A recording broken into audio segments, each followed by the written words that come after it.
So hello friends, welcome back to your channel. तो इस important video में हम डिस्कस करने जा रहे हैं कि ABVMU से 2022 का पेपर आपकी बार क्या इजी आता है या मीडियम आएगा या टफ आएगा। ये इंपॉर्टेंट इसलिए है जानना क्योंकि इसी के अकॉर्डिंगली आपको प्रिपरेशन करनी होगी और उसी अकॉर्डिंगली आपको प्लान करना होगा कितने मार्क्स आपको ऑब्टेन करना है। तो ये इंपॉर्टेंट वीडियो है। वीडियो स्टार्ट करने के पहले हम जरूर कहेंगे हमारे चैनल को सब्सक्राइब कर लीजिए और टेलीग्राम चैनल का लिंक भी वीडियो के डिस्क्रिप्शन में दिया हुआ है, वहां से आप ज्वाइन कर सकते हैं। ठीक है, तो देखिए ABVMU एक ऐसा पेपर है जिसके थ्रू आपको चीज समझनी पड़ेगी। उत्तर प्रदेश के सभी गवर्नमेंट, ठीक है, और प्राइवेट नर्सिंग कॉलेजेस में एडमिशन हो रहा है। ओके, अब इस गवर्नमेंट में ज्यादातर वो कॉलेजेस जो पिछली बार थे, साथ ही साथ अब की बार इसमें KGMU भी जोड़ दिया है और आपका सैफई भी जोड़ दिया है।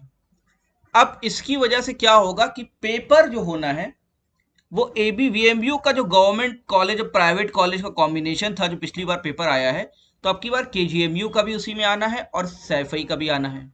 तो एक अब जनरल बात करें तो पिछली बार ABVMU की अगर हम बात करें, ठीक है, तो पेपर पैटर्न ABVMU और KGMU का सेम था जिसमें 200 क्वेश्चंस आए थे। ठीक है, ऐसे ही पैटर्न KGMU का भी था। ओके, इस 200 क्वेश्चन में 40 क्वेश्चंस फिजिक्स के, 40 क्वेश्चंस केमिस्ट्री के, 40 क्वेश्चंस बायोलॉजी के, इंग्लिश के 20 और जीके के 20 और नर्सिंग एप्टीट्यूड के आपके 40 क्वेश्चंस आए थे। अब अगर हम बात करें तो ABVMU की अगर हम बात करें तो ABVMU में पिछले साल मतलब 2021 में जो सेफ स्कोर था वो रेंज कर रहा था 140 नहीं कहेंगे, 145 ही मान लीजिए, 145 से लेके 165। ठीक है, अब इसमें मैंने सारी कैटेगरी इंक्लूड कर दी है। मैंने बाद में वीडियो बनाऊंगा कि कैटेगरी वाइज क्या रहता है। जनरल, OBC, SC, ST मैंने सब इंक्लूड कर लिया, EWS भी इंक्लूड कर लिया। ठीक है, तो इसमें EWS, SC, ST सब कैंडिडेट है। तो 145 से 165 रेंज वाले बच्चे जो है गवर्नमेंट कॉलेज में एडमिशन पा रहे थे। हालांकि 150 के ऊपर ही मैं कहूंगा, लेकिन मैं EWS, SC, ST का इंक्लूड करके कह रहा हूँ कि 145 से 165 वाले गवर्नमेंट कॉलेज में एडमिशन पा रहे थे। इसके नीचे वालों को प्राइवेट कॉलेज मिल रहे थे। ठीक है, तो कॉलेज तो मिल रहे थे। ओके, अब बारी आती है KGMU की। तो KGMU का जो एक वाइड रेंज है 2021 की, ये मैंने जो एनालिसिस किया था उसमें मैंने पाया था कि 120 से लेके 140 ये एक वो रेंज थी जिसमें KGMU में आपका सिलेक्शन हो जा रहा था। ऐसे ही कुछ रेंज सैफई की अलग से थी। ठीक है, तो उसकी बात तो अलग करेंगे। तो आप देख रहे हैं कि ABVMU में 200 में 145 से 165 एक अच्छी रेंज है और KGMU में रही घट के जो है 120 से 140 हो जा रही है। ऐसा क्यों हो रहा था? ऐसा इस वजह से हो रहा था क्योंकि ABVMU का जो पेपर आया था ये पहली बार कंडक्ट हुआ था और ये पेपर आया था बहुत ज्यादा इजी। अब बहुत ज्यादा इजी मतलब ये नहीं कि एकदम इजी है, इजी आया था। ठीक है, और हमने पढ़ाया था डीप एंड टफ। ठीक, और हमारी यही स्ट्रेटजी रहती है कि जब डीप एंड टफ आप पढ़ते हैं तो आपको क्वेश्चन पेपर वैसे भी इजी लगने लगता है क्योंकि आप ज्यादातर क्वेश्चन कवर कर लेते हैं। अब कई बच्चे कह रहे थे कि हमको बहुत हेल्प मिली और बहुत से बच्चे हमारे सेलेक्ट होके गए ABVMU में। LRM मेडिकल कॉलेज में है, आपका RML में है, आपका मेरठ वाले कॉलेज में है, तो हर जगह हमारे कॉलेज सिलेक्शन है और KGMU में भी है, SGPGI में भी है। तो ABVMU KGMU का तो पेपर हमने जैसे डिजाइन किया और जैसे पढ़ाया तो बच्चों का वैसे ही आया। ABVMU बच्चों ने कहा कि पेपर सर इजी आया। ठीक है, और आपने सर और अच्छे से डीप पढ़ाया था और उसका फायदा ये हुआ, बच्चों ने बताया कि क्योंकि हमने टफ पढ़ा हुआ था, डीप पढ़ा हुआ था, तो हमें पेपर भी इजी लग रहा था। अब इसका मतलब ये नहीं है कि आप इजी पढ़ना शुरू कर दें। मैं जो चीज समझाना चाह रहा हूं वो समझिए। देखिए KGMU के साथ क्या हुआ, KGMU का पेपर इजी नहीं आया, KGMU का पेपर आया था मीडियम। ठीक है, जहां हमने जो डीप, जो हम कहते हैं अच्छे से और टफ पढ़ाते हैं, तो वहां ये बच्चों को पेपर फिर मीडियम लगा और बहुत हेल्प हुई। ठीक, अब इससे एक चीज तो क्लियर हो गई कि पढ़ना हमको डीप और टफ ही चाहिए जैसे पेपर इजी लगे। अब बात आती है कि अब की बार क्या होगा। देखिए अब की बार क्योंकि ABVMU और KGMU और सैफई सब एक साथ मर्ज हो गए हैं, ABVMU और KGMU और RML तो है ही हो, पिछली बार जो है आपका एबीओ में वैसे भी इंक्लूडेड था और सैफई सब मर्ज हो गए हैं।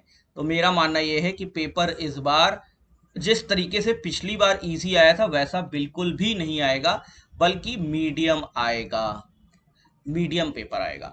मीडियम का मतलब क्या है? पिछली बार जिन बच्चों ने केजीएमयू का पेपर दिया था वो जो लेवल था, ठीक है, उस लेवल से थोड़ा सा नीचे आएगा, थोड़ा सा नीचे आएगा। लेकिन जो पेपर का लेवल रहेगा वो केजीएमयू लेवल का रहेगा, लेकिन उसका पेपर का जो मार्क्स है वो थोड़ा सा लेवल डाउन रहेगा। और मेरा मानना अभी ये है, अभी अभी पेपर तो रिलीज नहीं हुआ है, तो पेपर जब हुआ ही नहीं है तो हम प्रिडिक्शन कुछ नहीं कर सकते। लेकिन मेरा मानना ये है कि जैसे एबीवीएमयू मैंने कहा था स्कोर 145 से 165 लाई कर रहा था, ठीक है, और केजीएमयू में 120 से 140 लाई कर रहा था। तो मेरा मानना ये है क्योंकि ये 200 मार्क्स का पेपर है आपका, ठीक है, तो 200 मार्क्स में अब की बार पेपर थोड़ा सा टफ, हल्का सा टफ आने की वजह से, और साथ साथ कैंडिडेट्स भी आपके बढ़ गए क्योंकि केजीएमयू के भी बढ़ गए, आपके सैफई के भी बढ़ गए, आरएमएल के भी बढ़ गए, और नंबर ऑफ कॉलेजेस भी बढ़ गए हैं। अब आपकी गवर्नमेंट सीट्स भी जो है आपकी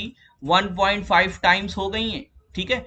तो इस वजह से सीट क्योंकि बढ़ गई, तो गवर्नमेंट सीट्स पे सिलेक्शन पाने के लिए, केजीएमयू सैफई में सिलेक्शन पाने के लिए, आरएमएल में पाने के लिए, मेरा मानना यह है कि आपका स्कोर 140 से ऊपर तो होना ही होना चाहिए, और गवर्नमेंट सीट पाने के लिए आपको एटलीस्ट 150 स्कोर करना चाहिए, ठीक है।